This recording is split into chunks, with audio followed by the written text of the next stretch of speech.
अष्टावक्र गीता के चौथे श्लोक की बात करते हैं। पिछले श्लोक में अष्टावक्र ने कहा था तुम शरीर नहीं हो, तुम उस शरीर को देखने वाली चेतना हो।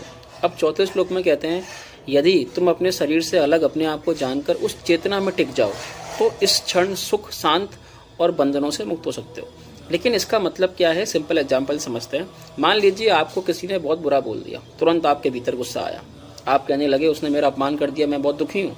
अब अष्टावक्र कहते हैं एक पल रुक कर देखो, गुस्सा आपके भीतर उठ रहा है लेकिन आप उस गुस्से को देख भी तो रहे हो, तो फिर आप गुस्सा कैसे हो सकते हो? गुस्सा एक भावना है जो आई और कुछ देर बाद चली जाएगी, लेकिन जो उस गुस्से को देख रहा है वह उससे अलग है। यही बात शरीर पर लागू होती है। शरीर बचपन से आज तक कितना बदल गया, लेकिन आपको हमेशा यह पता रहा कि ये मैं हूँ। तो अष्टावक्र कहते हैं अपने शरीर, विचारों और भावनाओं में उलझने की बजाय उस मैं हूँ को पहचानो जो इन सबको देख रहा है। यही चेतना में टिकना है। और जब पहचान बदलती है, यानी कि मैं दुखी हूँ और मैं कहूँ कि मैं अपने दुख को देख रहा हूँ, मैं दुखी हूँ और मैं अपने दुख को देख रहा हूँ, ये दो अलग अलग चीजें हैं। तो ये मैं और यही मेरा दुख, मैं इसको देख पा रहा हूँ। जब तक ये दूरी है तब तक तो ठीक है, जैसे मैं इससे जुड़ गया तभी मेरे ऊपर ये दुख हावी हो जाएगा। तो ये दूरी बनाना बहुत जरूरी है और तभी भीतर एक दूरी पैदा होगी और उस दूरी में शांति की शुरुआत होती है। यही चौथे श्लोक का संदेश है।